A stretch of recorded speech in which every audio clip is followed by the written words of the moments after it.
Warahmatullahi wabarakatuh.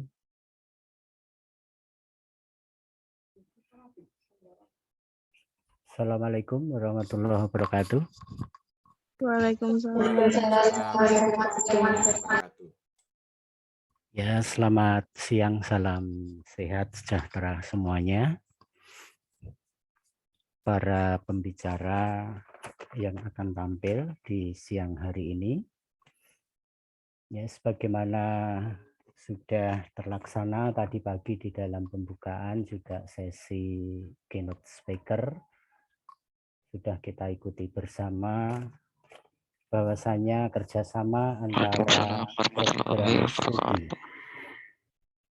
PBSI Univet Bantara Sukoharjo S1 dan S2-nya program Pendidikan Bahasa Indonesia, juga PBSI S1 Universitas PGRI Madiun, serta S2 Pendidikan Bahasa Indonesianya. Alhamdulillah tadi dalam pembukaan juga penyampaian materi dari keynote speaker dari dua rektor, meskipun dari Univet Bantara Sukoharjo terpaksa harus diwakili oleh Bapak Dr. Mukhlis Wicaksono. Ya. Bapak Ibu para peserta seminar yang berbahagia, baik segera kita mulai sesi ini. Ya, yang kami hormati Rektor Universitas PGRI Madiun, beserta seluruh pimpinan, para wakil rektor, dekan, kaprodi, dan sebagainya. Juga Rektor Univet Bantara Sukoharjo, para pimpinan wakil rektornya, kaprodi PBSI, ketua program studi pasca sarjana, juga direktur program pasca sarjana yang kami hormati.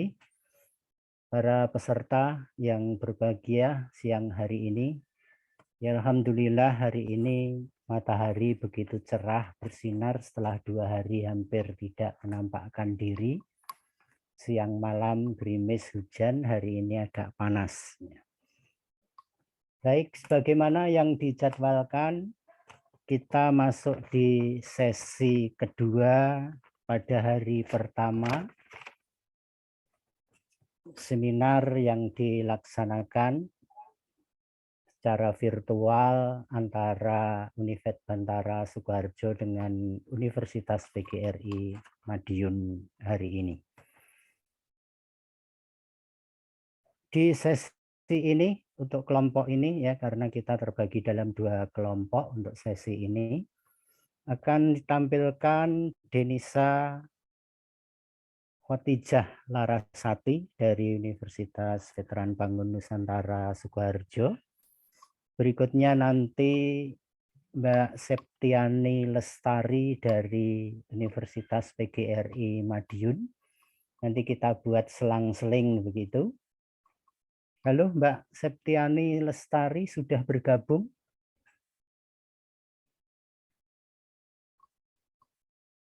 Mbak Septiani Lestari sudah bergabung?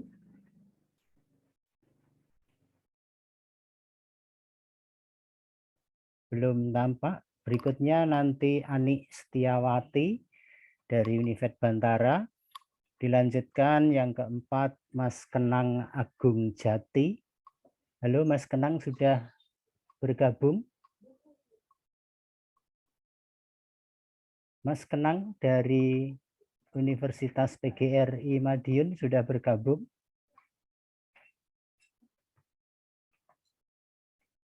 Belum? Berikutnya yang kelima nanti Nurul Hidayah Lailatul Sifah. 5 peserta ini, 5 pemakalah ini nanti akan tampil secara paralel ya.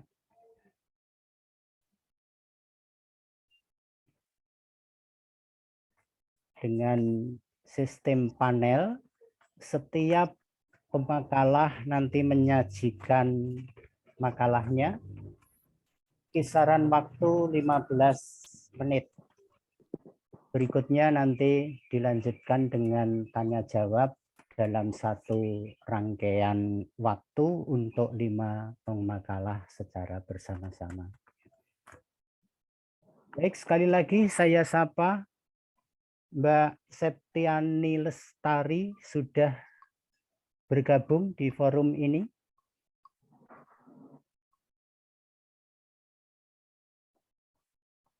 Halo Mbak Septiani.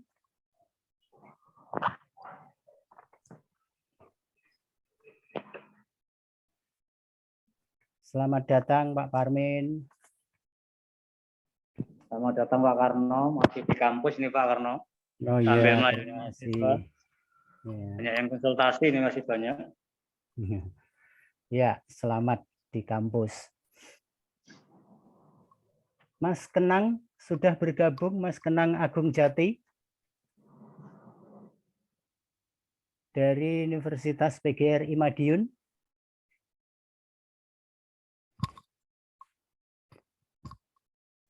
Halo? Belum bergabung. Baik, untuk menghemat waktu karena memang kita sudah agak terlambat beberapa menit dari waktu yang ditentukan tadi.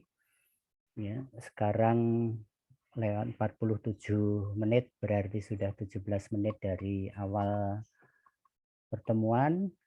Karena itu langsung saja kepada pemakalah pertama. Kami persilahkan pada Mbak Denisa Khotijah Larasati untuk menyajikan makalahnya, dan silakan nanti diperkenalkan secara singkat tentang jati dirinya. Silakan. Terima kasih Pak atas waktunya.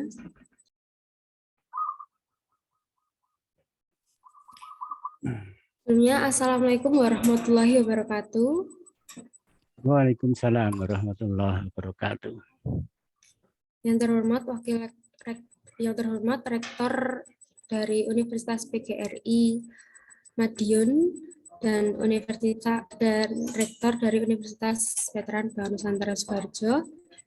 Yang terhormat Bapak Parmin selaku Ketua Program Studi. Selanjutnya yang terhormat Bapak Karno selaku moderator dalam seminar siang hari ini. Sebagai rasa laku.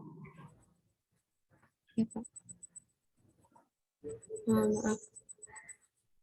Pada siang hari ini saya Denisa Khotijah Larasati dari Universitas Veteran Bank Nusantara Sukoharjo akan memaparkan tentang penerapan metode problem solving dalam pembelajaran dalam mengembangkan keterampilan berbicara pada materi debat di era Society 5.0.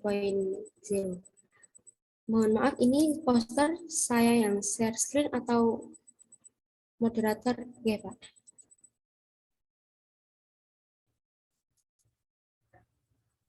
Silakan langsung di share screen, Mbak Denisa.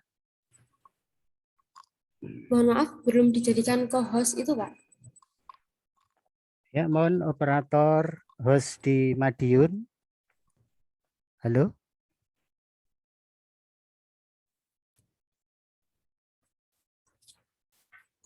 Halo, halo. Monggo bisa langsung share screen. Ya, silakan Mbak Denisa.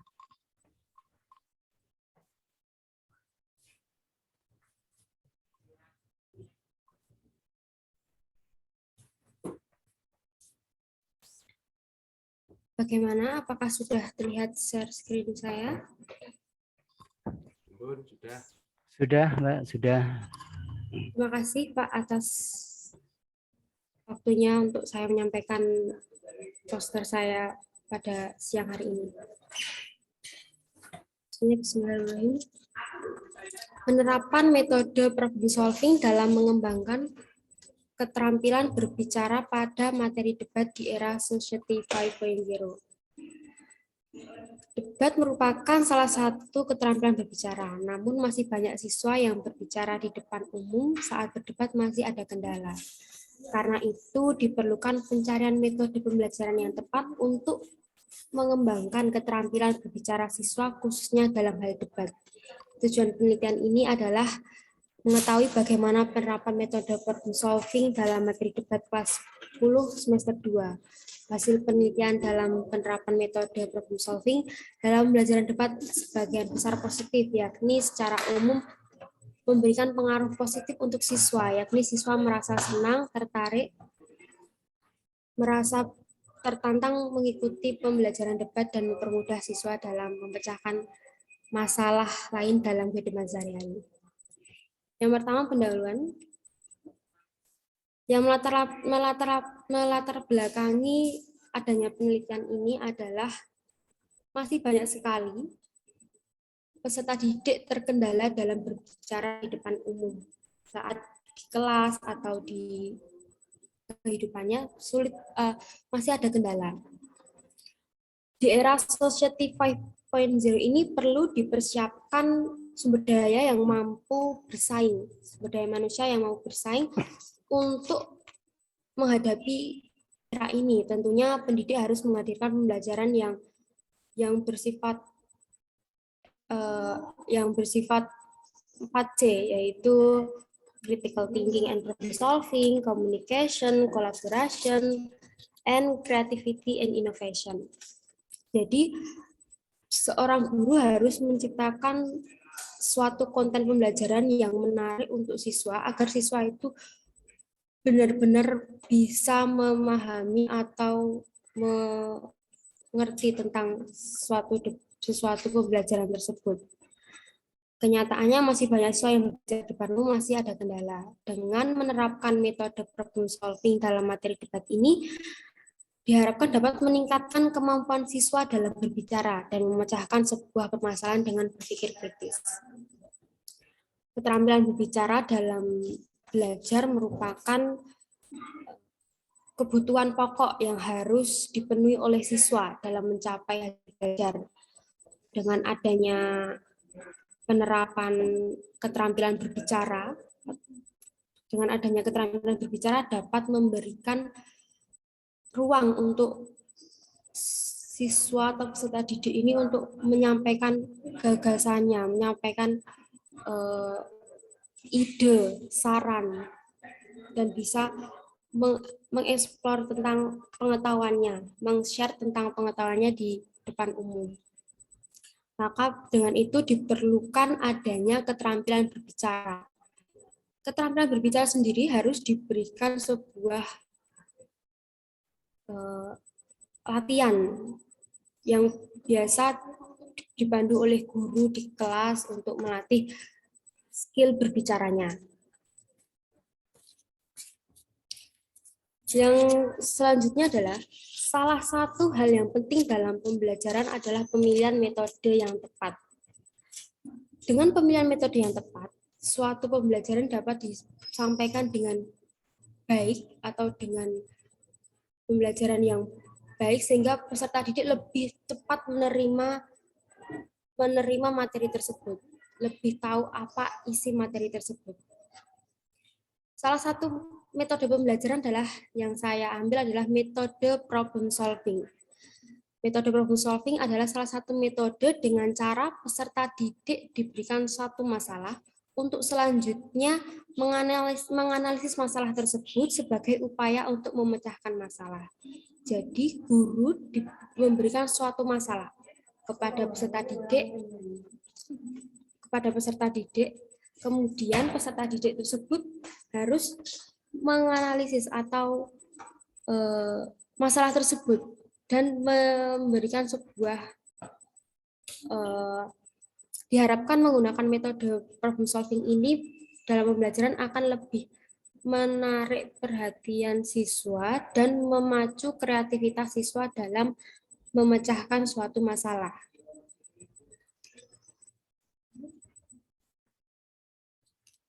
Metode problem solving sendiri sangat membantu dalam pembelajaran di kelas. Dengan adanya metode problem solving diharapkan siswa dapat menyelesaikan masalah dengan cara berpikir kritis.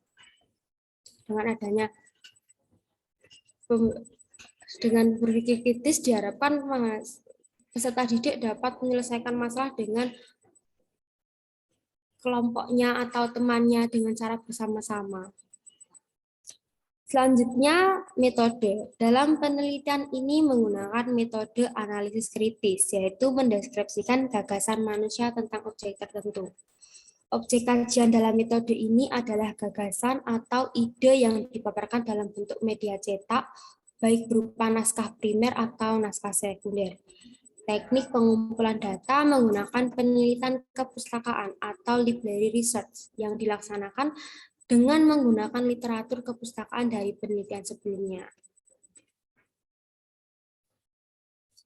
Memasuki dalam pembahasan, pelaksanaan metode problem solving dalam materi debat kelas 10 semester 2 pada KD 3.13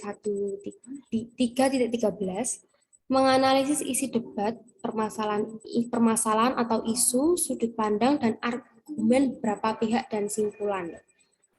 Dengan menerapkan metode problem solving ini dalam materi debat, sebelum menerapkan tahapan seorang guru sebelum menerapkan ini ada beberapa hal yang harus diperhatikan, yaitu pertama, menganalisis mosi-mosi yang relevan yang dapat dikembangkan.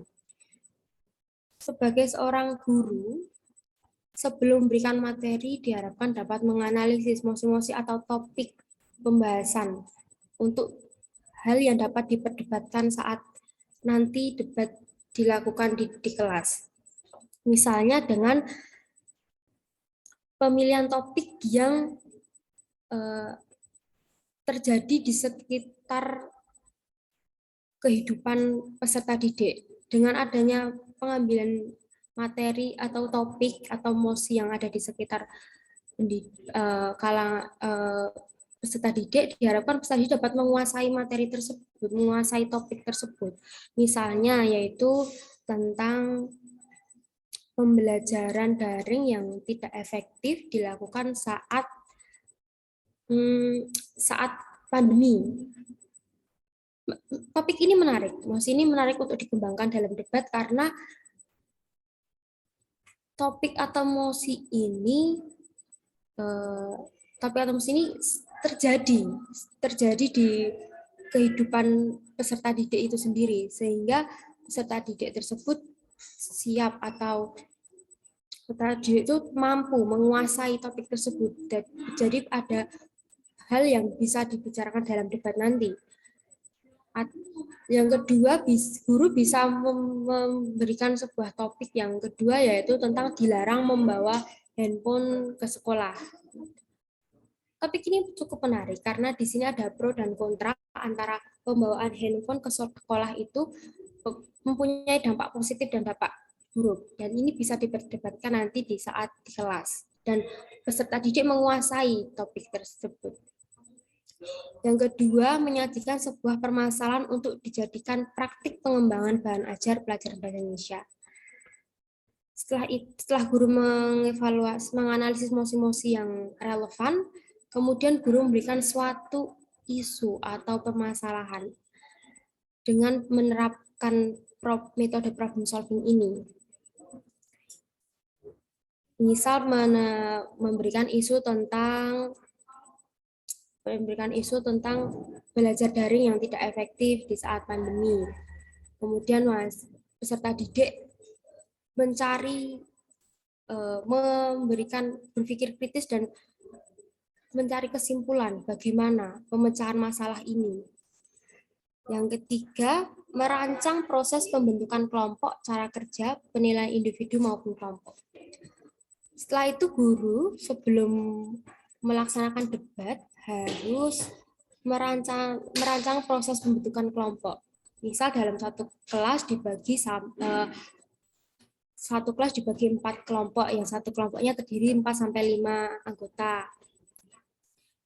lalu dibagi perannya menjadi tim kontra, tim pro, tim netral, dan yang terakhir bisa menjadi moderator atau penulis.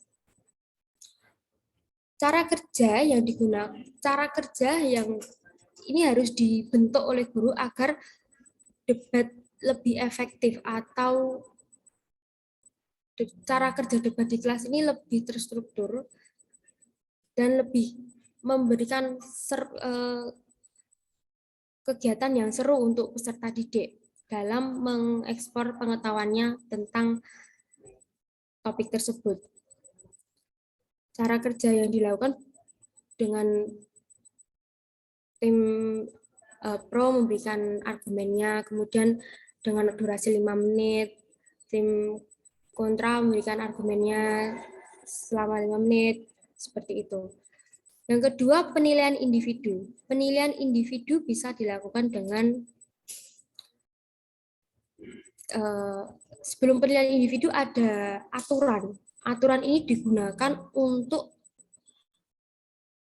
berjalannya saat debat agar tidak ada sesuatu hal yang tidak diinginkan. Misalnya dalam debat harus menghargai saat tim yang lain berbicara, boleh berbicara setelah tim yang lain selesai berbicara. Yang kedua, bisa dengan memberikan aturan tidak boleh menggunakan kata-kata kasar atau umpatan. Itu bisa, karena debat di sini sebagai pemecahan suatu masalah dalam suatu topik tersebut. Lalu penilaian individu yang dapat dilakukan adalah dengan guru bisa mengamati bagaimana karakter siswa, karakter peserta didik, apakah bisa bersosialisasi dengan temannya, bisa memecahkan masalah dengan temannya, dan guru bisa mengetahui bagaimana keterampilan berbicara di kelas, di depan umum ini bagaimana, apakah kendalanya, apakah biasanya peserta didik itu sulit terkendala itu adalah malu atau kurang percaya diri, seperti itu. Lalu yang terakhir adalah problem solving, di mana penerapan metode problem solving ini, di mana sebuah peserta didik diharapkan dapat mengidentifikasi masalah atau mencari alternatif masalah yang dihadapi dengan memacu peserta didik untuk berpikir secara kreatif dan menyampaikan gagasannya, dan bisa mengekspor atau menyuarakan pendapatnya bagaimana tentang suatu topik tersebut. Berdasarkan pemaparan di atas, selanjutnya dalam kesimpulan, berdasarkan pemaparan di atas dapat disimpulkan bahwa penerapan metode problem solving sebagian positif, yakni secara umum memberikan pengaruh positif untuk siswa. Siswa merasa senang, tertarik, merasa tertantang mengikuti pelajaran debat, dan mempermudah siswa dalam memecahkan masalah. Dengan berdasarkan kesimpulan di atas, debat merupakan salah satu keterampilan berbicara yang bisa membuat peserta didik berlatih untuk berbicara di depan umum, menyampaikan pendapatnya, menyampaikan idenya, menyampaikan gagasannya, sehingga keterampilan berbicara dalam debat ini termasuk suatu skill, suatu cara untuk mengasah keterampilan berbicaranya, yaitu melalui debat. Sekian dari saya, kurang lebihnya mohon maaf. Wabillahi taufiq wal hidayah. Wassalamualaikum warahmatullahi wabarakatuh. Waalaikumsalam warahmatullahi wabarakatuh. Terima kasih Mbak Denisa Khotijah Larasati ya, yang menyampaikan makalahnya berjudul penerapan metode problem solving dalam pembelajaran debat untuk tingkat SMP. Ya. Waktunya cukup tepat ya, 16 menit dari 15 menit yang kami sampaikan, ya kisaran itu 16 menit. Baik, Mohon Mbak Septiani Lestari sudah bergabung. Mbak Septiani Lestari. Sambil menunggu mungkin Mbak Septiani sudah bergabung. Silakan mungkin partisipan ya, peserta yang ingin bertanya bisa menulis di chat. Sambil menunggu, sambil menyaksikan penyaji-penyaji yang lain. Bapak, Ibu, dan juga terutama rekan-rekan mahasiswa dari Universitas PGRI Madiun, perlu saya tambahkan informasi sedikit bahwa mahasiswa kami dari Universitas Veteran Bangun Nusantara Sukoharjo yang menyajikan makalah-makalahnya ini adalah mahasiswa semester 6 yang akan masuk ke semester 6 ini. Ya, yang ini sebagai satu langkah dalam pengembangan potensi diri menggantikan mata kuliah kerja lapangan yang memang tidak bisa terlaksana dalam kunjungan langsung tatap muka. Ya, meskipun nanti akhirnya insya Allah tanggal 23 sebagai satu bentuk kerjasama antara Universitas Veteran Bangun Nusantara Sukoharjo dengan Universitas PGRI Madiun, kami akan berkunjung ke Madiun. Karena itu untuk keluarga besar Civitas Akademika Universitas PGRI Madiun, ya mohon dimaklumi seandainya penyajian makalah dari mahasiswa-mahasiswa kami belum begitu lancar. Baik, kami persilakan Mbak Septiani Lestari dari Universitas PGRI Madiun sudah bergabung di forum ini.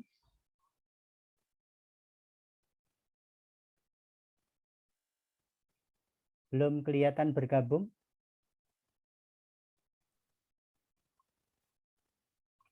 Baik, kalau belum, untuk menghemat waktu ya kita manfaatkan waktu secara efisien. Kami persilakan Mbak Ani Setiawati untuk menyajikan makalahnya dan memperkenalkan diri sekilas terlebih dahulu di awal penyajian. Silakan Mbak Ani Setiawati. Mohon Bapak host untuk menjadikan co-host Ani Setiawati sebagai penyaji.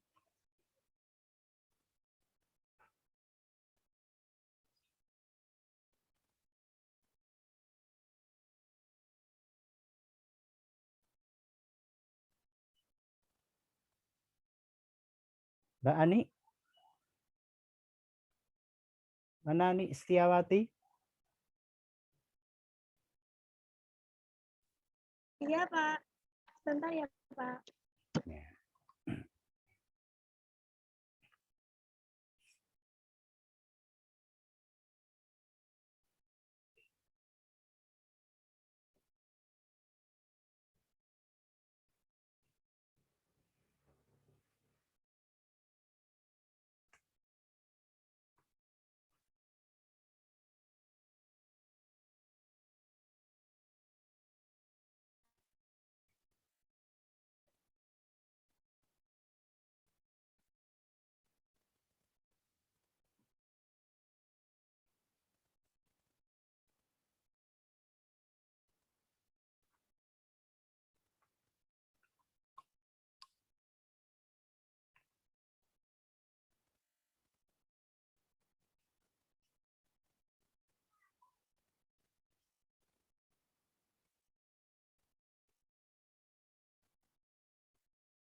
Halo Mbak Ani.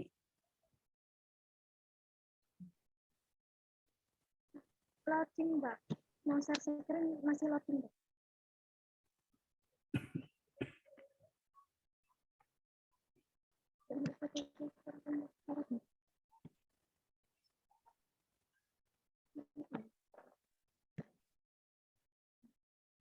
Apakah share screen sudah terlihat, Pak?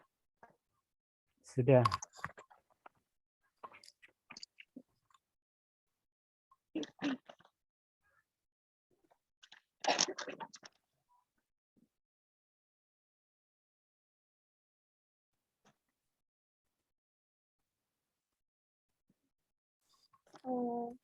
Assalamualaikum warahmatullahi wabarakatuh.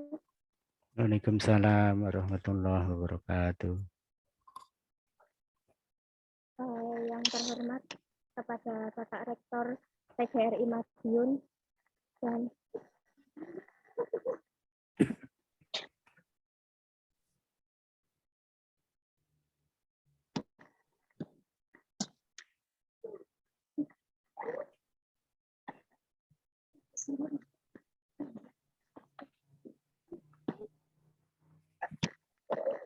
Suaranya hilang, Mbak Ani.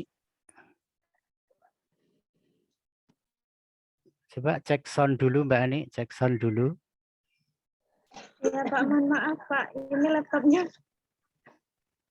lemot.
Sudah kelihatan, poster sudah masuk. YBS-nya mana ini, Pak? Ya, Yang bersangkutan mana ini? nah ini di bawah ini. Assalamualaikum warahmatullahi wabarakatuh. Yang terhormat kepada Waalaikumsalam warahmatullahi wabarakatuh. Rektor PGRI Madiun dan Rektor Universitas Veteran Bangun Nusantara. Yang saya hormati Bapak Ibu dosen PGRI Madiun dan Universitas Veteran. Yang saya hormati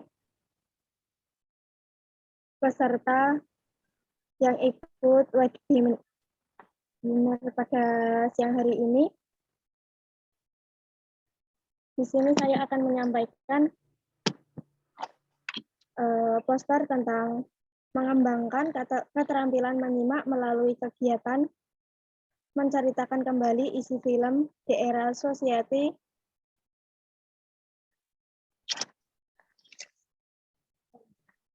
.0. Di sini saya akan menjelaskan bagian abstraknya. Penelitian bertujuan untuk meningkatkan proses pembelajaran menyimak cerita film kartun dengan menggunakan media audiovisual film kartun pada anak usia dini. Selain itu, untuk meningkatkan nilai rata-rata keterampilan menyimak cerita dengan menggunakan media audiovisual film animasi.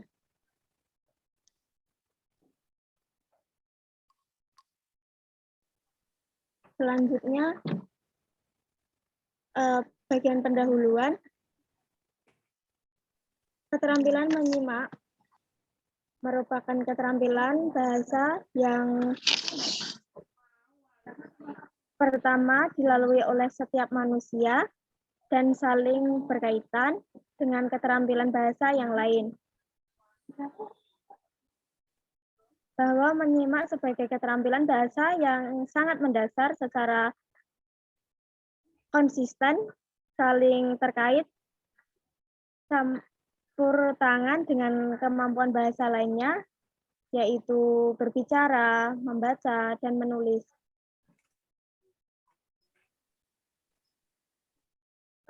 Juga menjelaskan tentang mengungkapkan bercerita. Bercerita suatu kegiatan yang dilakukan seseorang kepada orang lain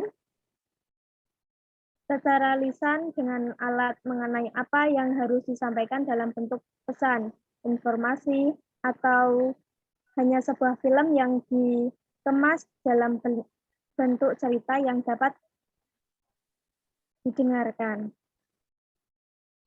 Dengan rasa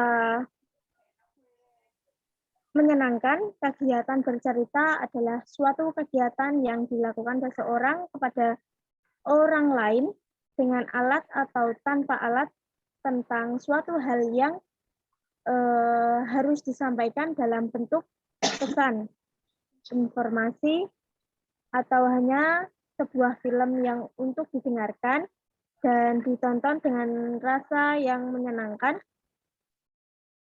karena disampaikan dengan menarik.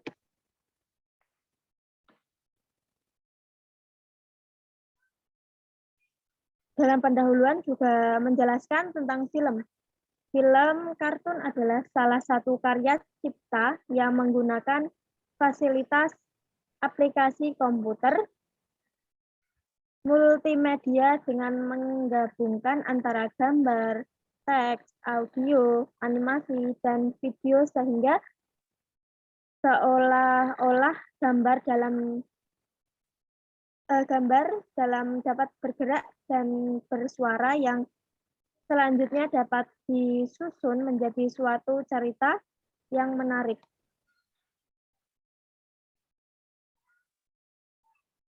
Selanjutnya metode. Dalam penelitian ini menggunakan metode jenis penelitian menyimak kritis, yang artinya mendengarkan, memperhatikan, dan menemukan informasi cerita yang disampaikan menggunakan media film animasi tersebut. Teknik pengumpulan data.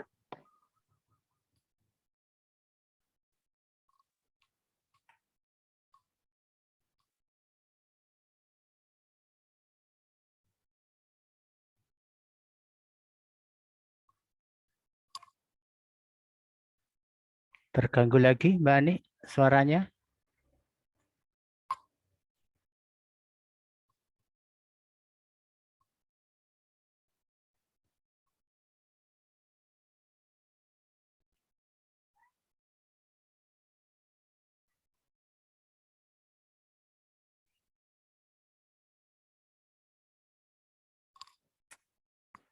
Halo Ani.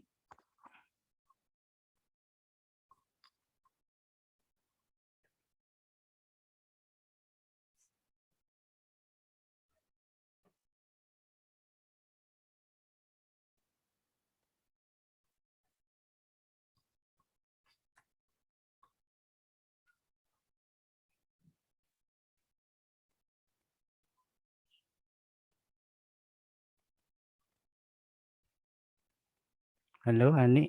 Halo.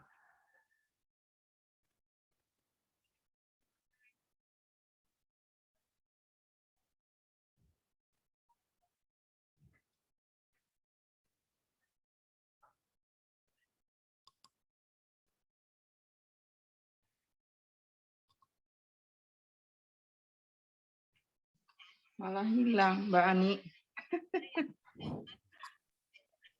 Malah hilang. Nah Ini ya. sekaligus ujian loh ini. Ujian linguistik terapan ini, Pak. Saya mengamati 2 Zoom ini langsung, 1, 2. Halo Ani.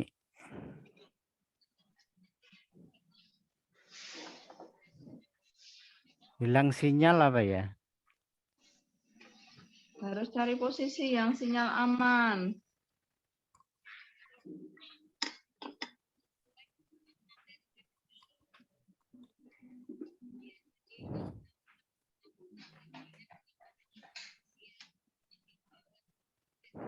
Kok bisa mencelat, kenapa ya? Halo. Nah itu muncul.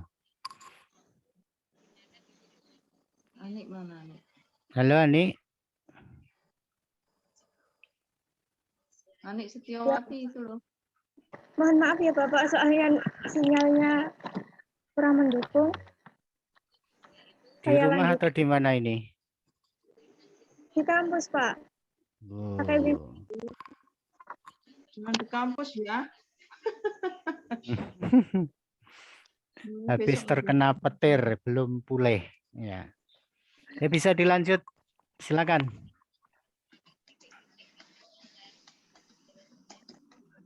Saya lanjutkan ya Bapak.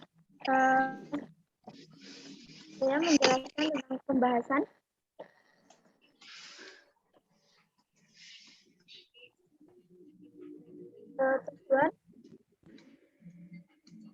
Tujuan dari makalah ini untuk mengembangkan keterampilan menyimak melalui kegiatan menceritakan kembali isi film melalui metode bercerita menggunakan media film animasi. Telah dilaksanakan sebanyak tahap-tahap proses menyimak. Di sini juga disampaikan tahap-tahap proses menyimak itu ada mendengarkan, mengidentifikasi, menginterpretasi, memahami, menilai, dan menanggapi. Di sini mengambil menyimak film. Yang ketiga, siswa dibantu Melakukan penelitian melalui menyimak kritis dalam film animasi Upin Ipin dan anak menceritakan kembali isi film tersebut. Dalam film kartun Upin Ipin adalah sebuah film animasi anak-anak yang berasal dari Malaysia. Awalnya film animasi Upin Ipin diciptakan untuk mendidik anak-anak agar mengerti arti dan makna gajah di bulan Ramadan. Film ini diproduksi oleh di Indonesia, Upin Ipin Happy MNC-TV. Awalnya film ini dibagi menjadi 6 episode dengan durasi pendek yang menggambarkan tentang bagaimana anak menjalankan ibadah puasa di bulan Ramadan. Harapan guru takutnya tidak sesuai, sehingga perlu pendampingan. Menurutkan simpulannya, film kartun Upin Ipin yang dijudul Siapa Akan setelah dianalisis diperoleh data sebanyak 12 nilai pendidikan karakter yang terkandung di dalamnya, yaitu nilai karakter, jujur, toleransi, disiplin, kerja keras, kreatif, kerja ingin tahu, Terbatas tidak bisa muncul di atas layar mungkin. sosial dan tanggung jawab. Dalam film kartun Upin Ipin yang berjudul Kedai Makan Upin Ipin diperoleh data sebanyak 12 jenis nilai pendidikan karakter yang terkandung di dalamnya, yaitu nilai karakter, jujur, toleransi, kerja keras, mandiri, demokratis, semangat, kebangsaan, menghargai prestasi, komunikatif, cinta damai, peduli lingkungan, peduli sosial, dan tanggung jawab.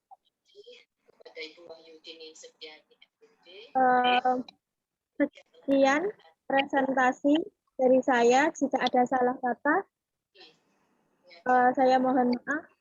Wassalamualaikum warahmatullahi wabarakatuh. Waalaikumsalam warahmatullahi wabarakatuh.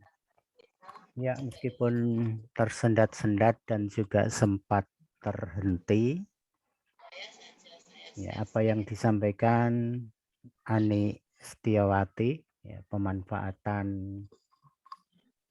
film animasi sebagai media pembelajaran dalam keterampilan berbicara, khususnya menceritakan kembali untuk anak-anak di sekolah dasar tadi ya Mbak ya?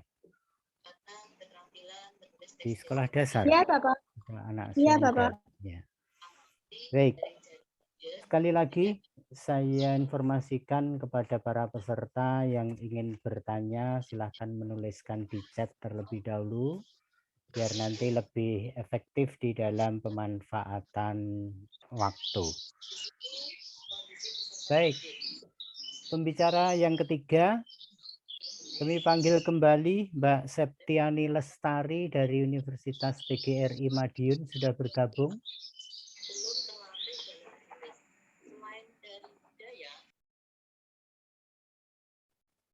Halo, Mbak Septiani Lestari dari Universitas PGRI Madiun sudah bergabung. Pak Karno mohon izin, Mbak Septiani tidak bisa, sudah sampaikan ke Pak gitu. Muklis. Matur nuwun Pak Oh Karno. iya. Terima kasih. Terima kasih Pak. Mas Kenang juga. Mas Kenang ini per detik ini belum memunculkan diri ini Pak Karno. Belum memunculkan diri. Ya. Terima kasih Pak informasinya. Karena itu kami persilahkan berikutnya Mbak Nurul Hidayah Lailatul Sifa untuk menyampaikan makalahnya. Kami persilakan Mbak. Ya, Dan Pak. perkenalkan sekilas terlebih dahulu tentang diri Anda.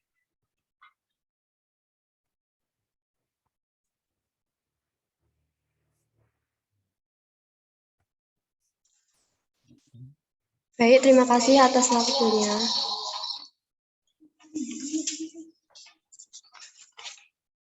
Layarnya agak diturunkan dikit, Mbak, biar kelihatan penuh wajahnya. Iya.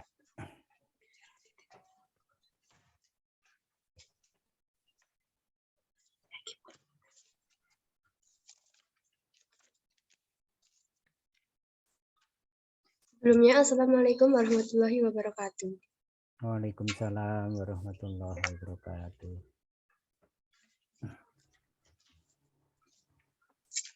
Yang terhormat Bapak Rektor Universitas PGRI Madiun, dan yang saya hormati Bapak Rektor Univet, dan yang saya hormati Bapak Ibu dosen, dan yang saya hormati seluruh pemakalah dan peserta webinar pada siang hari ini. Perkenalkan, nama saya Nurul Hidayah Lailatul Sifa dari Universitas Veteran Bangun Nusantara Sukoharjo. Izin share untuk poster saya.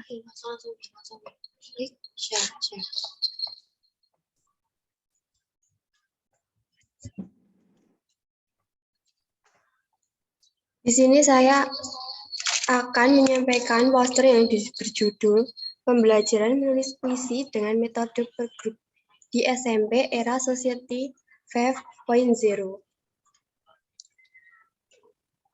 Yang pertama ada abstrak. Penelitian ini dilatar belakangi banyaknya siswa yang mengalami kesulitan dalam menulis puisi. Tujuan dalam penulisan ini untuk mengetahui keefektifan dan tahap-tahap pelaksanaan menulis puisi dengan metode pergrup di SMP.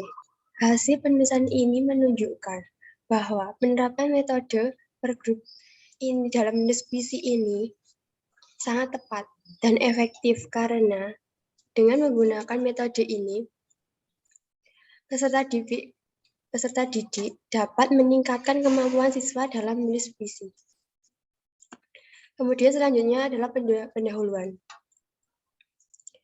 Penulis puisi ini terpacu pada KD 4.8, menyajikan gagasan, perasaan, dan bentuk dalam bentuk teks puisi secara lisan atau tulisan, dengan memperhatikan unsur-unsur pembangunnya. Dengan indikator, peserta didik mampu menulis puisi berdasarkan konteks. Banyaknya kesulitan dalam menulis puisi menjadi masalah yang melatar belakangi penulisan ini. Dengan penerapan metode pembelajaran, pergrup ini dapat meningkatkan kemampuan siswa dalam menulis puisi. Keterampilan menulis puisi sebagai bentuk kemampuan mengungkapkan pikiran atau gagasan, pendapat, dan perasaan kepada orang lain dengan menggunakan bahasa tulis. Langkah-langkah menulis puisi ini terdiri menjadi 3 tahap. Yang pertama yaitu tahap penginderaan. Yang kedua tahap perenungan, dan yang ketiga tahap permainan kata. Per grup merupakan program bimbingan yang dilakukan oleh siswa terhadap siswa lain dengan tingkatan yang sama. Siswa yang terpilih menjadi tutor sebelumnya diberi arahan terlebih dahulu dari guru.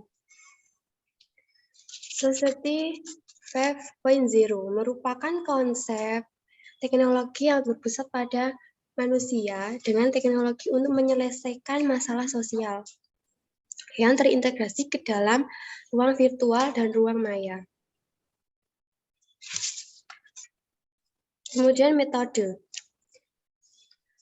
Dalam penulisan ini menggunakan metode analisis kritis. Objek kajian berupa gagasan manusia yang terungkap dalam media cetak, sumber data primer dan sumber data sekunder.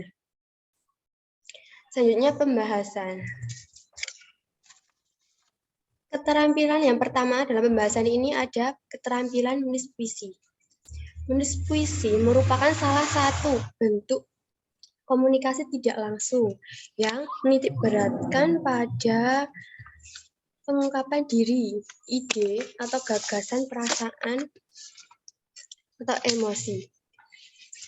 Puisi merupakan sebuah struktur yang terdiri dari unsur-unsur pembangun. Unsur pembangun puisi ini dibagi menjadi 2. Ada struktur fisik dan struktur batin.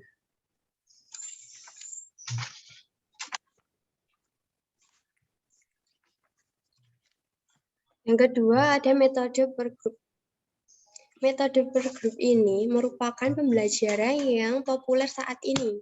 Di Indonesia lebih dikenal dengan tutor sebaya.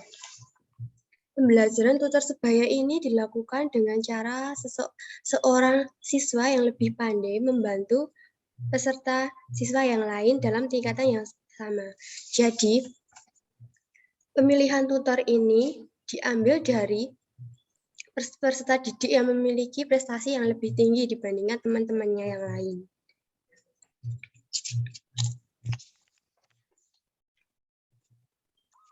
Siswa yang menjadi tutor berperan sebagai mentor yang bertugas untuk membantu peserta didik lain dalam pemecahan masalah yang dihadapinya. Untuk pemilihan tutor ini harus memperhatikan syarat-syarat. Syarat-syaratnya sebagai berikut. Yang pertama, peserta didik termasuk dalam orang yang berprestasi. Nah, yang kedua, peserta didik memiliki hubungan sosial yang baik dengan teman-temannya. Kemudian, dalam pembahasan ini dipaparkan prinsip pembelajaran peer group. Pembelajaran peer group dapat berjalan lancar apabila prinsip-prinsip dasar terpenuhi dengan baik. Prinsip-prinsip ini merupakan syarat mutlak dalam metode pembelajaran ini. Syarat utama dalam metode pembelajaran ini adalah peserta didik yang nantinya akan menjadi tutor. Untuk pemilihan tutor harus memperhatikan syarat-syarat berikut ini. Ada 4 kriteria yang menjadikan tutor sebagai ada 4 kriteria untuk menjadi tutor sebaya, antara lain yang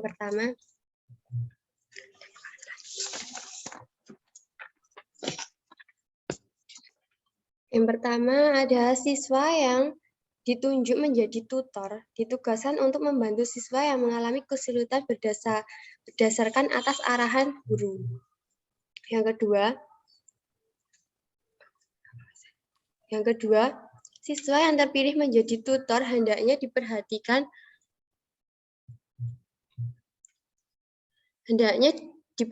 dari segi kemampuan dalam penguasaan materi, kemudian dan kemampuan membantu peserta didik yang lain. Dan yang ketiga, dalam pelaksanaannya tutor dapat membantu teman-temannya baik secara individu maupun kelompok dengan instruksi yang diberikan pendidik. Lalu yang Keempat, tutor dapat berperan sebagai guru pengganti.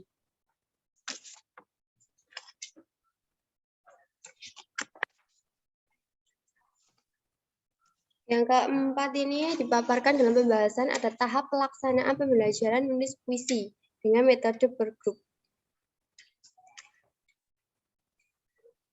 Pelaksanaan metode bergrup ini disesuaikan dengan silabus yang telah dibuat, yaitu dengan kompetensi dasar 4.8, menyajikan gagasan, perasaan, pendapat dalam bentuk teks puisi secara tulis atau lisan, dengan memperhatikan unsur pembangunnya.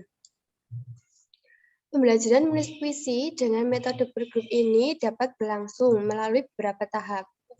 Yang pertama, pendidik membagi siswa menjadi beberapa kelompok kecil, 4-5 orang. Kemudian setelah dibagi kelompok, pendidik memilih pada masing-masing kelompok memilih satu tutor yang memiliki prestasi yang lebih baik dari teman-temannya. Kemudian pendidik memberi bimbingan terlebih dahulu kepada beberapa pendidik yang terpilih menjadi tutor dengan memberi lembar materi yang berisi unsur proses pembangun puisi.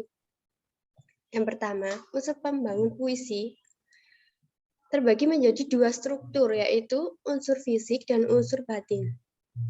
Adapun yang termasuk ke dalam unsur fisik adalah yang pertama ada diksi atau pilihan kata. Diksi atau pilihan kata mempunyai peran penting dan utama yang mencapai keefektifan penulis untuk suatu karya sastra.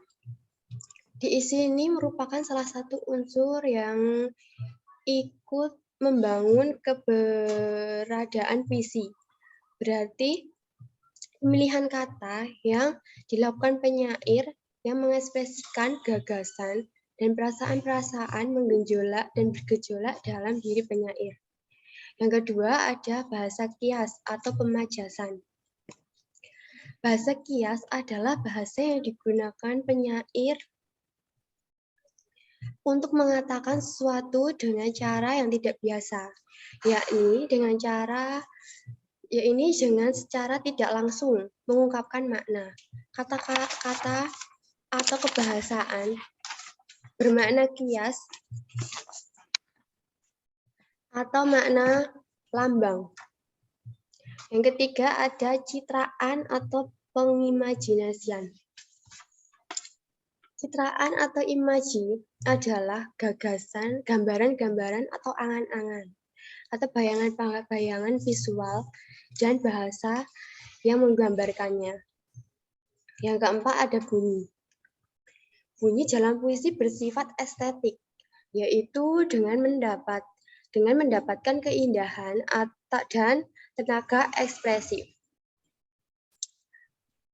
Pentingnya peran bunyi dalam kesusastraan menyebabkan bunyi menjadi salah satu unsur puisi yang paling utama. Penilaian dalam sebuah puisi ditentukan pula oleh unsur bunyi. Dapat dikatakan bahwa unsur bunyi menentukan keberhasilan atau kegagalan puisi tersebut. Dan yang kelima ada tipografi. Tipografi ini merupakan perbedaan yang sangat tipografi merupakan pembeda yang sangat penting. Tipografi adalah bentuk visual puisi yang berupa tata huruf dan tata baris dalam karya puisi. Kemudian yang termasuk ke dalam struktur batin puisi. Yang pertama ada tema. Tema adalah gagasan pokok yang dikemukakan oleh penyair melalui puisi. Yang kedua ada perasaan. Perasaan ini berhubungan dengan suatu hal yang dirasakan penyair saat menulis puisi. Kondisi perasaan penyair akan mempengaruhi karya puisi yang akan diciptakan. Lalu yang ketiga ada nada. Nada berarti sikap penyair terhadap pokok persoalan yang dan sikap penyair terhadap pembaca. Maka suasana berarti keadaan, perasaan yang ditimbulkan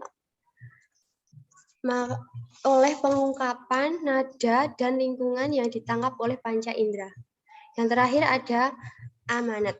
Amanat merupakan pesan yang ingin disampaikan oleh penyair terhadap pembaca melalui bahasa yang tersirat dalam puisi. Unsur pembangun puisi yang kedua adalah pengembangan ide.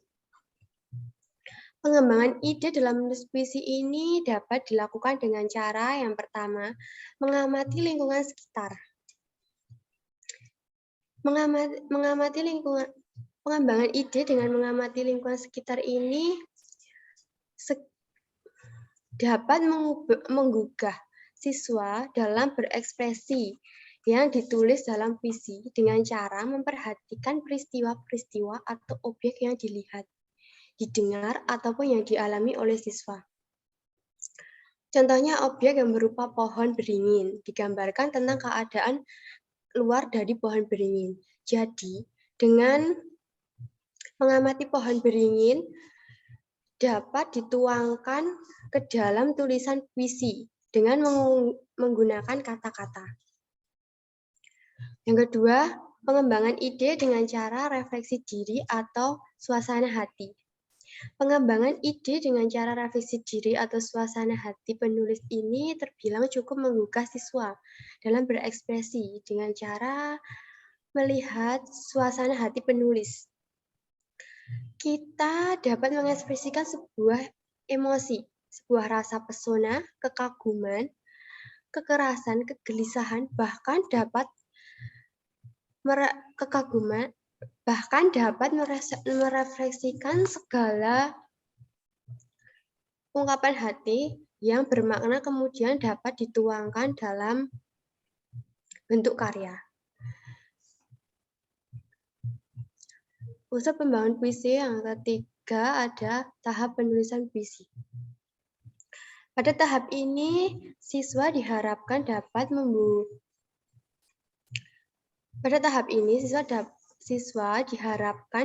membuat puisi berdasarkan pengamatan-pengamatan yang sudah diperoleh untuk dituangkan ke dalam bentuk puisi.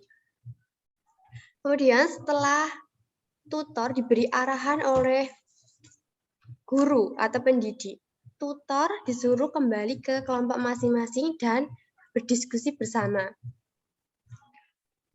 Kemudian tutor diminta untuk menjelaskan materi puisi sesuai dengan panduan lembar materi yang diperoleh dari guru kepada teman-teman kelompoknya.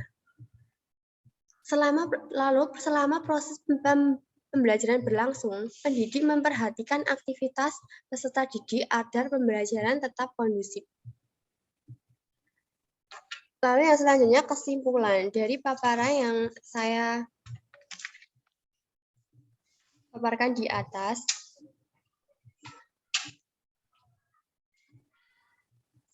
Dapat disimpulkan bahwa pembelajaran menulis puisi dengan metode Peer Group di SMP era Society 5.0 ini sangat tepat dan efektif karena dapat meningkatkan kemampuan menulis puisi siswa. Sekian dari saya, kurang lebihnya saya mohon maaf. Wassalamualaikum warahmatullahi wabarakatuh. Waalaikumsalam warahmatullahi wabarakatuh. Terima kasih Mbak Nurul Hidayah. Ditutup screen share-nya. Screen-nya ditutup. Ya. Sudah, Pak. Baik. Sekali lagi, sebelum kita masuk ke sesi tanya-jawab, mungkin sudah ada bergabung Mas Kenang Agung Jati dari Universitas PGRI Madiun.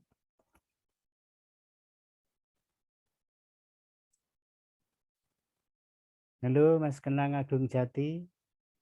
Ini saya lihat di room Belum nampak namanya, Pak. Belum nampak, Pak. Ini, ya. Baik, silakan.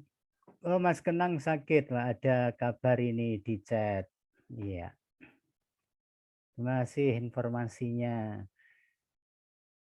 Baik, mungkin ada yang bertanya langsung, namun sambil menunggu menyiapkan pertanyaan, ini ada beberapa chat. Ini ada pertanyaan dari Freddy untuk Mbak Denisa.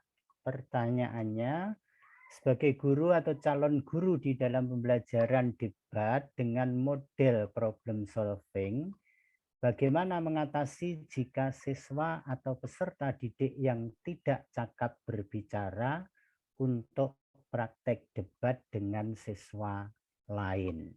Ya. Silakan Mbak Denisa, ini ada pertanyaan untuk Anda dari Saudara Freddy, langsung dijawab. Yang lain mohon untuk mempersiapkan pertanyaan-pertanyaan mungkin yang ingin diajukan setelah jawaban Mbak Denisa. Silakan Mbak Denisa. Itu tadi pertanyaannya. Sebagai calon guru, ya, di dalam pembelajaran debat dengan model problem solving, bagaimana mengatasi jika siswa atau peserta didik tidak cakap berbicara untuk praktek debat?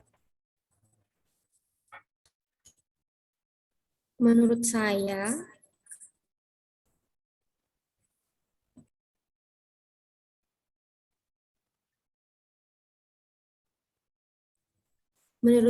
yang bisa dapat dilakukan seorang guru apabila menemukan salah satu peserta didiknya yang kurang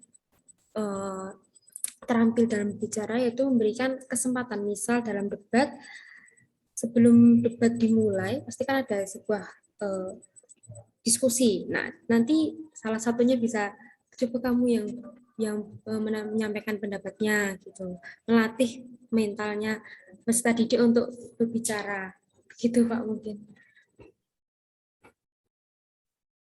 Ya, bisa diperjelas, dipertegas Mbak Denisa? Bagaimana Pak?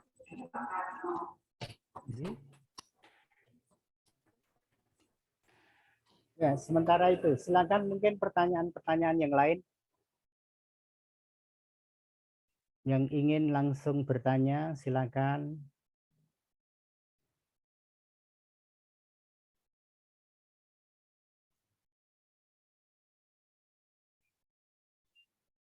Ayo, silakan. Kalau tidak ada yang bertanya, nanti saya yang bertanya. Saya, Pak. Ini silakan Bu Dewi. Ya, saya Pak Karno untuk disesuaikan pada tingkatan. Saya mengamati ini baru teman-teman Univet ya yang lagi presentasi ya. Yang dari ya betul Bu. Jadi ada kabar ini tadi Mbak Septiani Lestari tidak bisa bergabung. Mas Kenang juga sedang sakit. Oh, gitu. Jadi hanya 2 orang ini ya, Mbak Denisa, Mbak Tiga ya, dan Mbak Ani. 3 ya. 3. Dari 3-nya ini saya mengamati, ya, saya mengamati bahwa poster-posternya ini sudah bagus, hanya perlu pada bagian pendahuluan belum ada referensi pembanding. Sudah saya ingatkan ya bahwa dasar dari Anda mengambil judul itu harus ada referensi pembanding untuk mengetahui kebaruan atau update-nya judul Anda dibandingkan dengan referensi yang sudah diambil ya. Jadi ada penguatan untuk membandingkan itu. Kemudian di dalam pembahasan sama juga kan sudah saya beritahukan mungkin bagi bimbingan saya ya. Jadi saya mengamati yang pertama di pendahuluan. Yang sebelumnya di penulis, kebetulan ada Pak Karno di sini. Nama gelar Pak Karno itu nggak perlu dicantumkan di poster ya. Jadi penulis 1, 2 itu tidak perlu pakai gelar. Ya. Kemudian afiliasinya jelas di bawah, jangan di samping. Nah, terus konten di bagian pendahuluan, kalian perlu nambahin referensi. Jadi ambil kata-kata yang kuat, kalimat-kalimat yang kuat aja. Mengapa judul ini diambil? Ada banyak referensi pendukung antara lain ini. Jadi tidak dituliskan full narasi seperti itu, tetapi justru diambil kata-kata, kalimat-kalimat intinya saja. Kemudian di bagian metode sudah, yang pembahasan itu harus ada pertandingan ya, pertandingan antara tulisan kalian dengan referensi lain yang diambil. Apakah tulisan kalian itu hasil temuan kalian itu didukung oleh referensi apa atau berbeda dengan referensi dari apa. Maka hasil penelitian ini mendukung hasil temuan dari A. Kemudian hasil penelitian ini sama kuatnya atau mirip dengan penemuan dari karya B pada bagian ini. Dan hasil temuan saya sangat bertolak belakang dengan referensi atau hasil temuan yang ditemukan oleh C, begitu loh ya. Itu di bagian pembahasan, sehingga nanti poinnya bisa sangat tinggi di situ. Itu ya. Terima kasih Pak Karno, itu aja masukan dari saya. Selebihnya 3 pembicara ini saya amati bagus. Saya langsung menilai performance tampilan lesannya. Ya. Makasih Pak Karno. Assalamualaikum. Terima kasih Bu Dewi masukannya. Ya, jadi terakhir memang Senin kemarin sempat bertemu dengan saya, minta bimbingan beberapa. Tapi tampaknya perubahannya belum signifikan untuk ditampilkan di sini apa yang saya sarankan di hari Senin kemarin. Mohon Bapak yang dari PGRI Madiun berikan satu masukan, karena sebagaimana kami informasikan bahwa mahasiswa kami ini mahasiswa semester 5 dalam kerangka belajar proses penulisan. Bahkan beberapa yang saya koreksi tetap saja muncul. Misalnya penelitian ini, padahal ini bukan satu karya ilmiah dari hasil sebuah penelitian. Hanya sebuah semacam refleksi kritis, kajian kritis terhadap berbagai karya jurnal keilmuan yang diramu dalam bentuk gagasan ilmiah menuju pada satu pemahaman terhadap strategi pembelajaran tertentu, metode tertentu, atau pendekatan tertentu yang dipilih. Baik, kami persilakan, monggo Bapak ini dari PGRI Madiun memberikan masukan untuk perbaikan ke depan karya tulis mahasiswa kami. Terima kasih Pak Karno, Bu Dewi, terima kasih Bapak Ibu pimpinan dari perguruan tinggi partner yang sesungguhnya makin hari harus makin baik, makin banyak yang harus kita kerjakan. Pimpinan dari Univet Bantara Sukoharjo, dari Universitas Lumajang, dari Universitas Muhammadiyah Makassar. Yang pertama, orang boleh melihat di permukaan mungkin tidak baik atau tidak sempurna. Tetapi di balik layar itu tidak terhitung orang yang bekerja keras, mungkin tidak tidur semalam 2 malam. Nah, oleh karena itu saya mewakili Universitas PGRI Madiun menyampaikan apresiasi yang luar biasa kepada teman-teman siapapun yang nyengkuyung berjalannya program kerjasama ini. Ini adalah stepping stone. Selalu ada ruangan bagi kita untuk terus memperbaiki, learning by doing. Jadi kalau hari ini ada pihak yang melihat tidak sempurna atau tidak kurang sempurna, ya itulah kenyataannya. Tetapi satu hal yang perlu digarisbawahi bahwa kita tidak menyerah. Ini bukan yang pertama dan bukan yang terakhir. Kita akan terus perbaiki. Berikutnya kepada adik-adik mahasiswa yang sudah menyampaikan materi, saya salut. Jempol saya 4 ini angkat tangan. Saya membandingkan dengan zaman saya. Zaman saya itu tampil di depan orang banyak, apalagi tidak terbatas semacam ini, belum pernah terbayangkan. Tetapi kalian bisa melakukan itu. Sekali lagi, ini adalah hal yang luar biasa.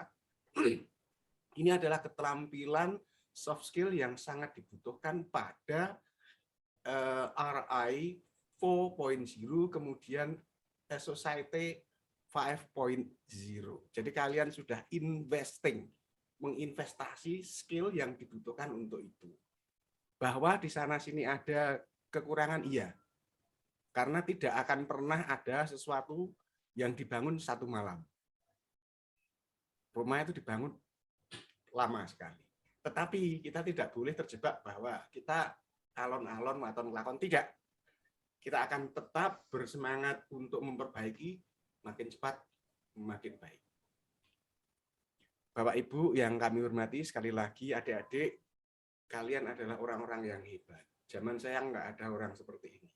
Jadi mantap, luar biasa. Bapak Ibu, teman-teman yang dari Univet Bantara Sukoharjo, dari Universitas Lumajang, dari Universitas Muhammadiyah, kita ingat ketika pertemuan di awal itu kita punya mimpi besar. Mimpi besar itu wajib, bahwa untuk sampai ke sana itu kita akan stumble, jatuh bangun, iya. Tetapi kita tidak akan berhenti untuk sampai pada mimpi besar. Insya Allah kita akan bikin konsorsium pembelajaran bahasa dan sastra Indonesia. Di situ akan terbuka peluang untuk tukar-menukar dosen, tukar-menukar mahasiswa, kemudian join research, join publication, kemudian join supervision. Mahasiswa skripsi kita misalnya yang dari Madiun salah satu dibimbing oleh dari teman-teman dari Univet Bantara. Begitu juga yang Univet Bantara dibimbing salah satunya dari kami. Ujian nanti kita lakukan bersama. Ini langkah-langkah yang strategis yang akan kita lakukan, menyiapkan anak-anak kita, mahasiswa kita menjadi citizens of the global society. Pak Karno, Bu Dewi, Bapak Ibu dari Univet Bantara, dari Universitas Lumajang, dari Universitas Makassar, terima kasih yang tidak terhingga. PR kita masih besar, tidak boleh lelah untuk sampai ke sana. Matur nuwun. Assalamualaikum warahmatullahi wabarakatuh. Terima kasih sekali Bapak masukannya. Terhadap mahasiswa kami juga satu motivasi yang luar biasa. Adik-adik mahasiswa ini menjadi landasan kita ya ke depan untuk lebih berkembang, lebih bisa mengembangkan diri lebih baik lagi. Baik, mungkin masih ada pertanyaan dari para peserta, kami persilakan.